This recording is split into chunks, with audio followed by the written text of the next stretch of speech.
ഒരുപാട് ആളുകൾ വിചാരിക്കുന്നത് വേടൻ എവിടെയോ പോയെന്നാണ്. ഒരു കലാകാരൻ ഒരിക്കലും എവിടെയും പോകില്ല. ഞാൻ എൻ്റെ ജീവിതം ഈ ജനങ്ങളുടെ മുന്നിൽ ജീവിച്ച് മരിക്കാൻ വേണ്ടി തന്നെയാണ് വന്നിരിക്കുന്നത്.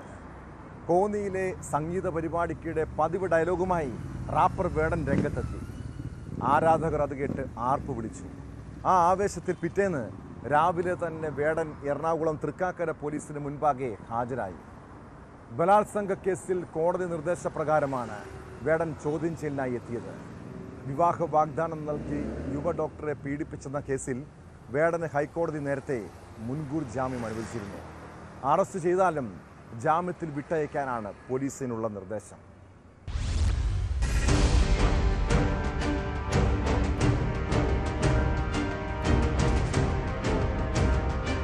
വിവാഹ വാഗ്ദാനം നൽകി ബലാത്സംഗം ചെയ്തെന്ന വേടനെതിരെയുള്ള യുവതിയുടെ പരാതിയിൽ ചോദ്യം ചെയ്യൽ തുടരും. ബുധനാഴ്ചയും വേടൻ അന്വേഷണ ഉദ്യോഗസ്ഥർക്ക് മുൻപാകെ ഹാജരാകണം. തൃക്കാക്കര SHOയുടെ നേതൃത്വത്തിലാണ് ചോദ്യം ചെയ്യൽ. കേസിൽ വേടന് ഹൈക്കോടതി മുൻകൂർ ജാമ്യം അനുവദിച്ചിരുന്നു. വേടൻ അന്വേഷണ ഉദ്യോഗസ്ഥന് മുൻപാകെ ഹാജരാകണമെന്നും കോടതി നിർദ്ദേശിച്ചിരുന്നു. ചോദ്യം ചെയ്യൽ പൂർത്തിയായ ശേഷം പോലീസ് വേടന്റെ അറസ്റ്റ് രേഖപ്പെടുത്തും. അറസ്റ്റ് ചെയ്താലും ഉടൻ സ്റ്റേഷൻ ജാമ്യത്തിൽ വിടണമെന്നാണ് കോടതിയുടെ നിർദ്ദേശം. കോടതിയുടെ പരിഗണനയുള്ള വിഷയമായതിനാൽ ഇപ്പോൾ കൂടുതൽ പ്രതികരിക്കാനില്ലെന്നും പോലീസുമായി സഹകരിക്കുമെന്നും വേടൻ വ്യക്തമാക്കി. കോടതിയുടെ പരിഗണനയുള്ള കേസായത് കാരണം ഒന്നും പറയാൻ പാടില്ല എന്നുള്ള മേളിൽ നിന്നുള്ള ഓർഡറുകളുണ്ട്. അപ്പൊ അതുകൊണ്ട് എനിക്കൊന്നും പറയാൻ പറ്റില്ല.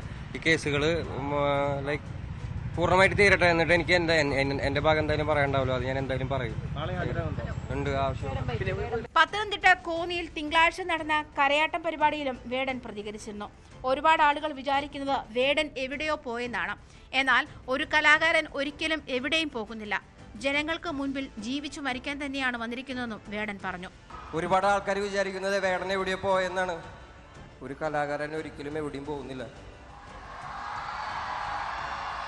ഞാൻ എൻ്റെ ഈ ഒറ്റ ജീവിതം ഈ ജനങ്ങളുടെ മുന്നിൽ ജീവിച്ച് മരിക്കാൻ വേണ്ടി തന്നെയാണ് വന്നിരിക്കുന്നത്.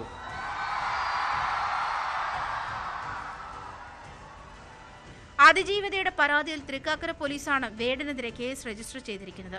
മുൻകൂർ ജാമ്യം നൽകുന്നതിനെ അതിജീവിത കോടതിയിൽ എതിർത്തിരുന്നു. ഹിരൺദാസ് മുരളി എന്ന വേടൻ സെപ്റ്റംബർ 9, 10 ദിവസങ്ങളിൽ അന്വേഷണ ഉദ്യോഗസ്ഥന് മുൻപാകെ ഹാജരാക്കണമെന്ന പ്രധാന വ്യവസ്ഥയോടെയായിരുന്നു ജാമ്യം.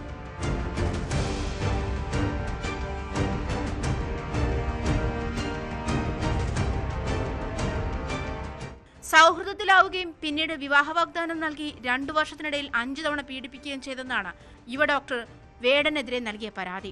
2021 ഓഗസ്റ്റ് മുതൽ 2023 മാർച്ച് വരെ കൊച്ചി, കോഴിക്കോട് തുടങ്ങിയ സ്ഥലങ്ങളിൽ വെച്ചാണ് പീഡിപ്പിച്ചെന്ന് പരാതിയിൽ പറയുന്നത്. പാട്ട് പുറത്തിറക്കാൻ എന്ന പേരിൽ 31,000 രൂപ തട്ടിയെടുക്കുകയും ചെയ്തെന്നും പരാതിയുണ്ട്. വിവാഹത്തിൽ നിന്ന് വേടൻ പിന്മാറിയത് മാനസികാരോഗ്യം തകർത്തുവെന്നും അതുകൊണ്ടാണ് പരാതി നൽകാൻ വൈകിയതെന്നുമാണ് അതിജീവിതയുടെ അഭിഭാഷക വാദിച്ചത്. എറണാകുളം സെൻട്രൽ പോലീസ് എടുത്ത മറ്റൊരു കേസിലും വേടൻ പ്രതിയാണെങ്കിലും ഈ കേസിലെ പരാതിക്കാരി ഇതുവരെ മൊഴി നൽകാത്തതിനാൽ തുടർ നടപടികൾ വൈകുകയാണ്. ലൈംഗികമായി അതിക്രമിച്ചെന്ന് കാട്ടി സംഗീത ഗവേഷകൻ നൽകിയ പരാതിയിലാണ് കേസ്. ഇതിന്മേലുള്ള മുൻകൂർ ജാമ്യാപേക്ഷ കോടതിയുടെ പരിഗണനയിലാണ്.